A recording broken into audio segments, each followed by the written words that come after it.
Au programme aujourd'hui, des lasagnes sans féculents, à manger sans aucune culpabilité, un gâteau pomme cannelle amande super délicieux, ainsi que un tiramisu au chocolat et fait maison. C'est parti!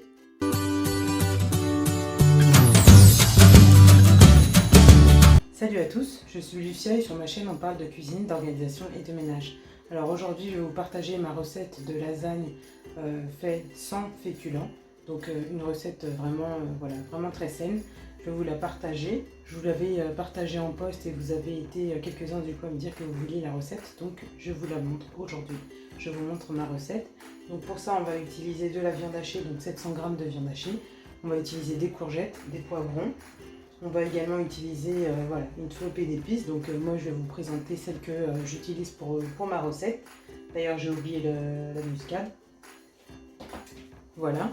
Je vais vous présenter donc les épices que j'utilise pour préparer cette recette. Et du coup je vous encourage à la tester et à me dire ce que vous en avez pensé. Juste un petit stop. Avant de pouvoir poursuivre cette vidéo, je vous demande de vous abonner et de cliquer sur le bouton j'aime de cette vidéo pour pouvoir m'aider et m'encourager à faire grandir la chaîne. Merci. Donc pour ça, comme je vous le disais, donc on va utiliser 700 g de viande hachée de bœuf. Donc moi voilà, je vais mélanger ça avec mes épices. J'ai également oublié l'oignon, je vais aller le chercher tout de suite. Et ça du coup, à la place d'utiliser des feuilles de lasagne, on va tout simplement couper nos courgettes en fines rondelles. Et c'est ce qui va nous permettre de séparer les couches de notre montage. Voilà, on va utiliser également 3 poivrons. Donc moi j'aime bien utiliser des poivrons de différentes couleurs pour avoir une jolie couleur dans mes lasagnes. On utilisera également de la crème semi-épaisse.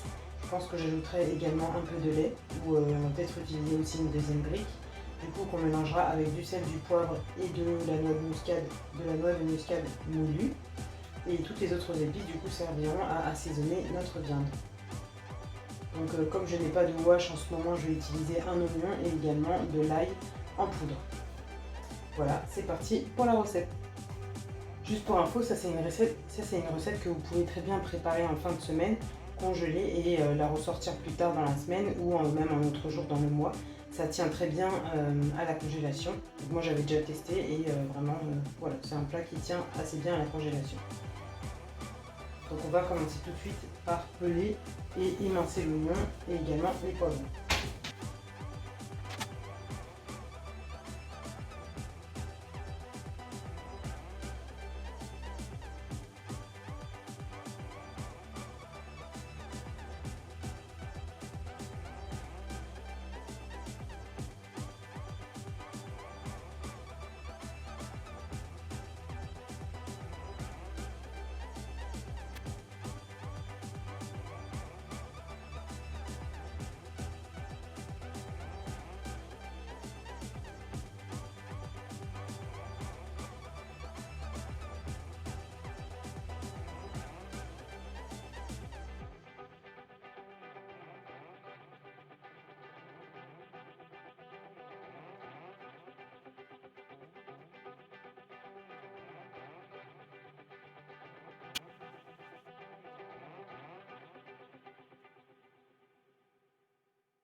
Donc là voilà, une fois qu'on a tout coupé, donc les poivrons, l'oignon et les courgettes en rondelles, on va pouvoir passer à la cuisson de la viande.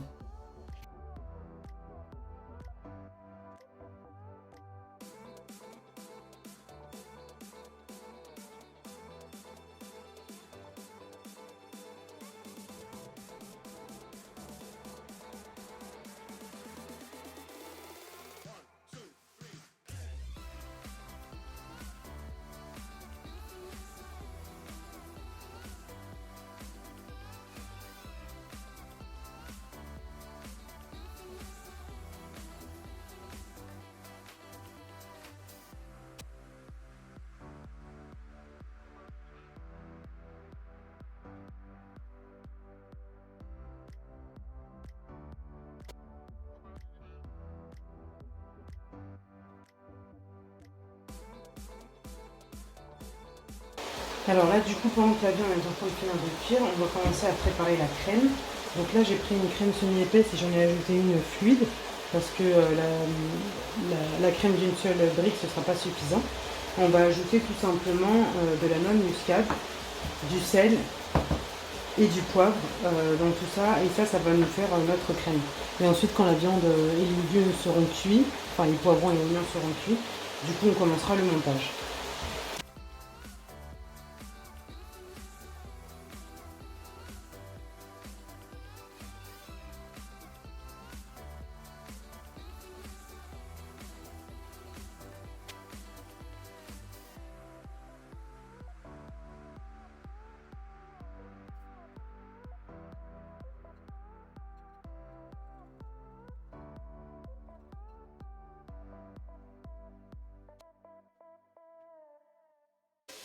Donc là, du coup, on va passer au montage. Donc on a ce qui va nous séparer nos couches de lasagne. On a la crème avec la noix de muscade et on a la viande. Donc on va utiliser ce bol-là. Juste y mettre un filet d'huile d'olive au fond. Et on va pouvoir passer au montage.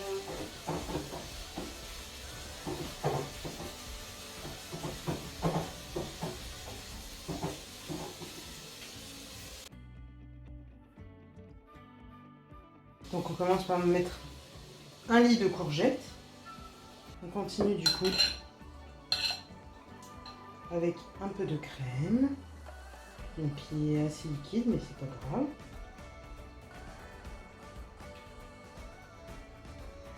Si vous trouvez ça trop liquide, vous pouvez mettre plutôt 2 briques de semi-épaisse ou même utiliser carrément de la crème fraîche. Moi, en général, j'utilise de la crème fraîche et j'y ajoute un peu de lait plutôt pour la rendre un peu plus liquide. Et on continue ensuite avec une couche de viande.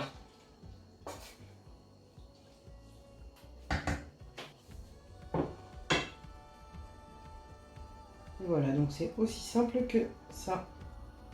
Donc en fait, tout ce qu'on a fait là, c'est remplacer la feuille de lasagne par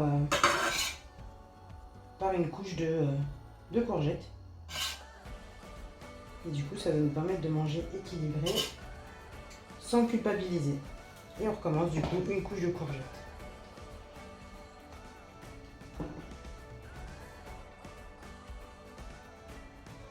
Donc au départ, j'ai toujours peur de manquer d'ingrédients, surtout la viande et la crème.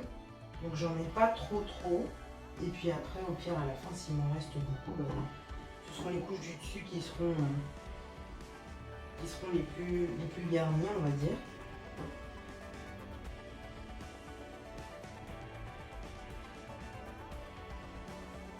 Et après, la quantité de courgettes dépend aussi de chacun. Moi, je sais que les courgettes, voilà, ils vont quasiment pas les sentir. Donc, et moi, j'aime les courgettes, donc voilà. Quand j'ai dit ils, j'ai parlé des enfants, hein, évidemment.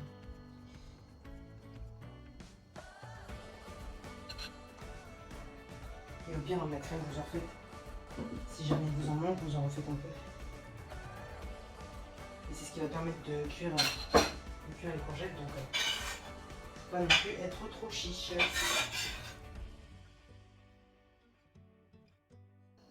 Et ça, comme je le disais tout à l'heure, si vous avez aucun ingrédient qui n'était congelé, ça passe très bien au congélateur. C'est une recette qui passe très bien au congélateur. Donc voilà, vous pouvez en préparer une grosse quantité et puis congeler et le ressortir plus tard quand vous en aurez besoin. Mais voilà, si jamais les courgettes ou la viande ou les poivrons ou les oignons étaient surgelés, là par contre je ne vous conseille pas de recongeler parce que vous risquez voilà, d'avoir des développements de bactéries assez importants et du coup vous risquez l'intoxication alimentaire.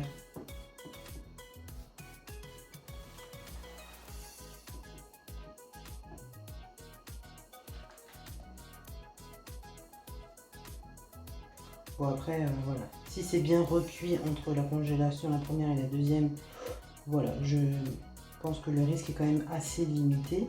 Mais c'est les règles qu'on donne dans les industries agroalimentaires et d'ailleurs même, enfin, c'est ce qui est communiqué aux clients, de ne pas recongeler quelque chose qui a été décongelé. Donc je ne vous le conseille pas non plus.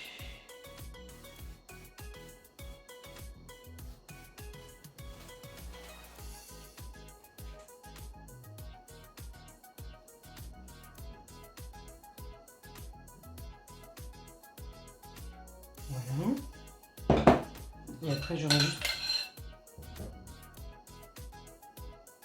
juste une fois pour la dernière couche.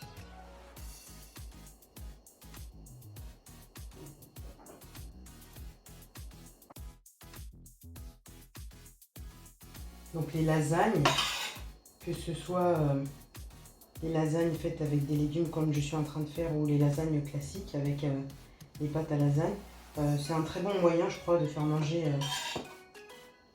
des légumes aux enfants. Donc vraiment, il ne faut pas hésiter sur la quantité de légumes à mettre dans les lasagnes. Vous pouvez aussi mettre des légumes de ratatouille, une ratatouille du coup avec votre viande hachée. Ou même faire varier des lasagnes de saumon, je sais que ma nièce adore ça.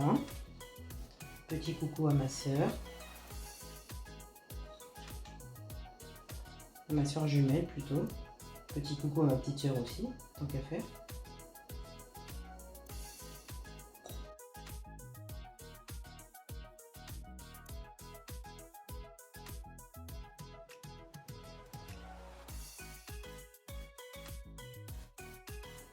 J'en profite pour faire à nouveau un petit stop pour vous rappeler de vous abonner et de liker cette vidéo.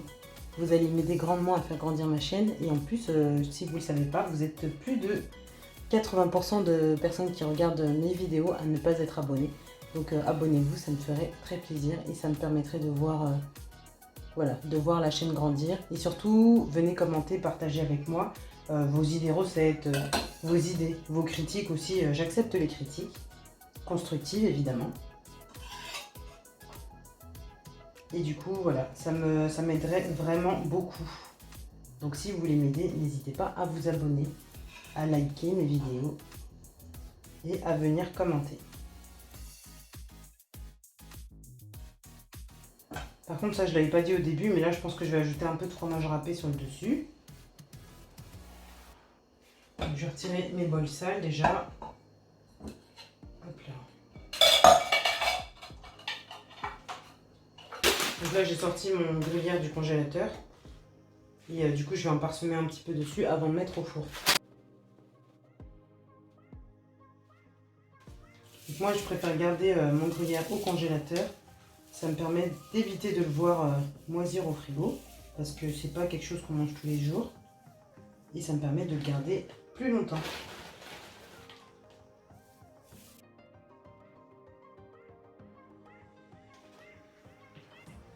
Voilà. Donc là je prends juste ce dont j'ai besoin et le paquet retourne au congélateur.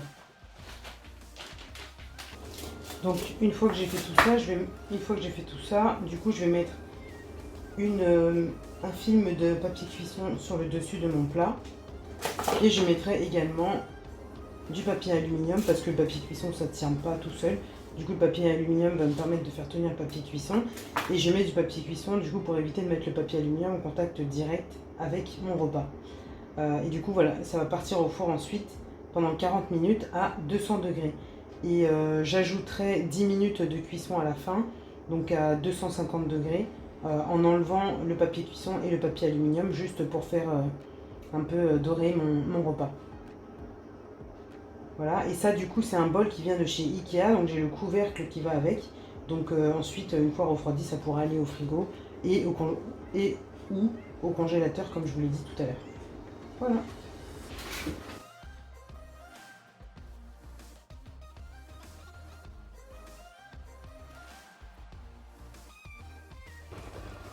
Bon là du coup ça a fini de cuire. Et là je vais remettre donc 10 minutes à 250 degrés juste pour que ça grille un petit peu.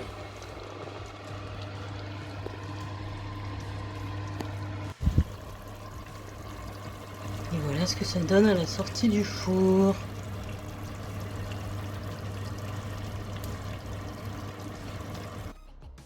Ensuite, on passe à la deuxième recette, donc qui est un gâteau pomme cannelle amande. Donc c'était la deuxième fois que je faisais cette recette. Et du coup, pour pouvoir vous partager exactement les bonnes quantités, j'ai préféré tout mesurer. Donc tout mesurer au gramme près. Parce que moi en général je fais un peu à l'œil, surtout donc avec le beurre, la poudre d'amande, la cannelle, la muscade. Donc tout ça je fais à l'œil, mais là j'ai préféré tout vous noter. Donc j'ai mis 100 g de beurre dans un bol que j'ai passé au micro-ondes. Et pendant ce temps-là, donc je prépare tout ce qui va être solide, on va dire. Donc j'ai mesuré du coup 190 g de sucre, 130 g de farine.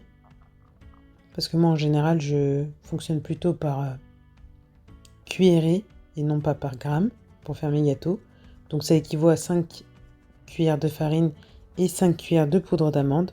Donc ça fait 130 g de farine, 120 g de poudre d'amande. Je vous remettrai tout de toute façon en barre de description. J'y ai ajouté également un sachet de levure chimique et une pincée de sel. Quand le beurre du coup a fini d'être ramolli au micro-ondes, je le récupère et j'y ajoute 4 œufs.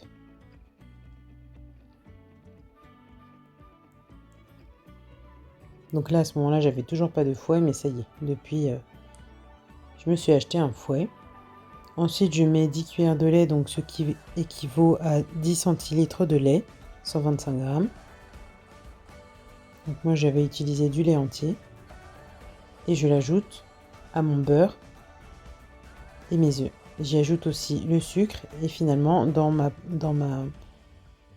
mon bol qui contient du coup les poudres, j'ajoute également la muscade et la cannelle. Donc une cuillère à soupe de cannelle et une demi-cuillère à soupe de muscade. Pour la pomme, du coup, au départ, j'étais partie sur une pomme. Finalement, j'en ai ajouté encore une moitié. Donc si jamais vous utilisez des grosses pommes, utilisez du coup une pomme et demie. Et si vous en utilisez des petites, vous pourrez en prendre 2. Mais après, vraiment, c'est en fonction de vos goûts. Donc on les coupe en petits morceaux.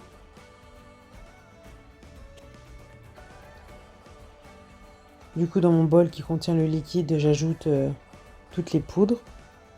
Et je finis en ajoutant mes pommes. Mais là, vraiment, moi, voilà, j'ai fait ma recette avec des pommes. Mais vous pouvez faire avec les fruits dont vous avez envie. Des poires, ça peut être super bon avec les poires. Donc là, voilà, comme je le disais, je trouvais qu'il n'y avait pas assez de pommes.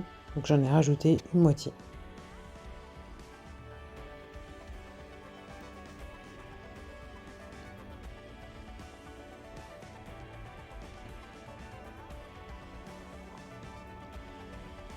Et là, je huile un petit peu mon moule avant d'y ajouter ma pâte.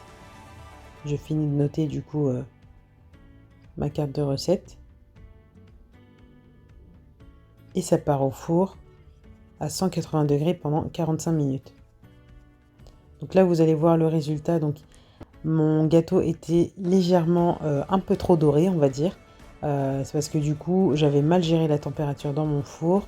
Du coup, j'avais dû relancer un peu parce que j'avais pas mal de choses dans mon four à ce moment-là. Parce que j'étais en train de préparer un grand repas. Mais là, je vous ai mis également la vidéo du résultat de mon premier gâteau, exactement avec la même recette. Donc c'était vraiment juste un problème de température. Et me voilà avec mon gâteau toute fière. On passe ensuite au tiramisu. Donc là, il y a 220 g de sucre, 9 œufs, 750 g de mascarpone, du chocolat, du cacao maigre en poudre et des petits beurres. Donc là, on va commencer en séparant les blancs des jaunes. Donc les blancs, je vais les mettre directement dans la cuve de mon batteur, puisque je vais les battre ensuite en neige. Et les jaunes, du coup, je les mets dans un autre petit bol à côté. Donc là, j'ai fait une recette, du coup, avec 9 œufs, parce que je voulais vraiment la grosse recette pour 12 personnes. Mais sinon, voilà, en général, je fais avec 6 œufs. Donc ensuite, j'ajoute mon sucre dans mon jaune d'œuf. Et pour le blanc, il suffit d'activer le batteur pour le battre en neige. Pendant ce temps-là, je m'occupe de mon jaune d'œuf, du coup je le bats avec le sucre. Une fois que tout est bien homogène, j'y ajoute mes 750 g de mascarpone. Donc là, il y avait les enfants qui m'interpellaient en même temps. Il fallait que je règle certains conflits. Donc on voit dans le reflet de mon plan de travail, mais voilà, je reviens à ma recette. Heureusement heureusement que je fais une voix off, parce que sinon je pense que ce serait assez cafouillage. Vous auriez du mal à me comprendre si il fallait que je parle en live sur toutes les vidéos. Donc ça, je fais vraiment quand je suis seule à la maison. Ou là tout à l'heure, voilà, c'était pas en voix off, juste le temps de d'énoncer ce que j'avais dans ma recette. Mais voilà, je peux pas le faire tout au long de la vidéo si je ne suis pas seule à la maison. Donc là, comme vous me voyez, là parfois je suis en train de discuter avec les enfants, leur raconter des choses. Parfois je discute avec mon mari. Je peux être aussi en train d'écouter de la musique. Donc heureusement que l'image, parfois, c'est juste l'image. Une fois du coup que le jaune d'œuf et la mascarpone ainsi que le sucre sont bien battus, que le blanc est bien ferme, j'incorpore mes blancs dans mes jaunes. Et du coup, je le fais délicatement. Donc là, bon, la vidéo est accélérée, mais je le fais délicatement pour éviter de faire retomber mes blancs.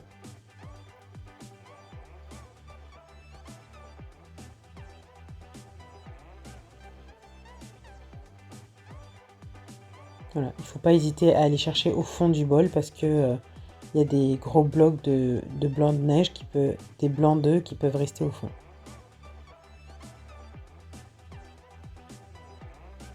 Une fois que c'est prêt, là, il n'y a plus qu'à préparer du coup une petite... je mets dans un bol quelques cuillerées de cacao avec de l'eau. Voilà, j'ai mis de l'eau bouillante d'abord et ensuite de l'eau froide pour pas me brûler les doigts. Et j'ai plus qu'à tremper mes petits beurres dedans et à les déposer dans mon plat. Donc là, les enfants voulaient m'aider, du coup, je les ai laissés m'aider. Moi, du coup, j'aime pas trop les tiramisu au café, pardon. J'en ai jamais fait d'ailleurs.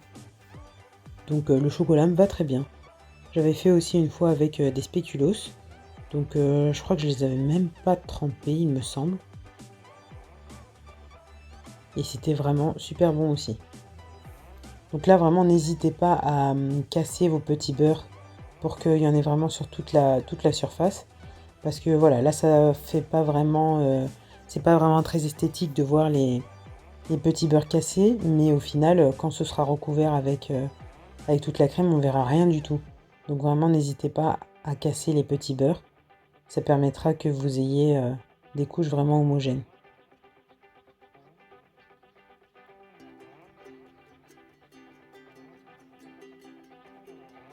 Donc vraiment, les tiramisu, c'est aussi simple que ça. Après, je sais qu'il y a des personnes qui ont des problèmes avec les œufs crus, qui n'aiment pas les œufs crus. Et pourtant, voilà, si on leur dit pas ce qu'il y a dedans, ils le mangent. Puis après, une fois qu'ils se rendent compte que mince, il y avait des œufs crus, voilà, ils disent que peut-être qu'ils l'auraient peut-être pas mangé. Bon, après, il faut pas prendre les gens en traître non plus, mais moi, je sais que j'ai dans ma famille des personnes qui se souviennent pas forcément que dans le tiramisu, il y a des œufs crus. Et donc, du coup, qui en mangent assez facilement jusqu'à ce qu'ils se rendent compte que mince, il y avait des œufs crus dans la recette que je viens de manger. Donc là, du coup, j'ai fait pas mal de couches quand même avec toute la crème que j'avais. Et j'ai du coup utilisé mes 2 paquets de petits beurres. Il me restait, enfin, à quelques petits beurres près, 2 ou 3. Mais sinon, voilà, j'ai vraiment tout utilisé.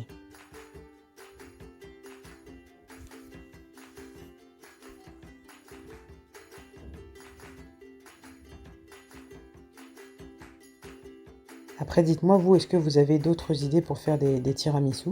Mais là, moi, voilà, c'était au chocolat. Et ensuite, j'ai juste saupoudré un peu de chocolat, de cacao en poudre sur le dessus. Et voilà le résultat. Et c'était vraiment super bon. Pas trop sucré, c'était vraiment top.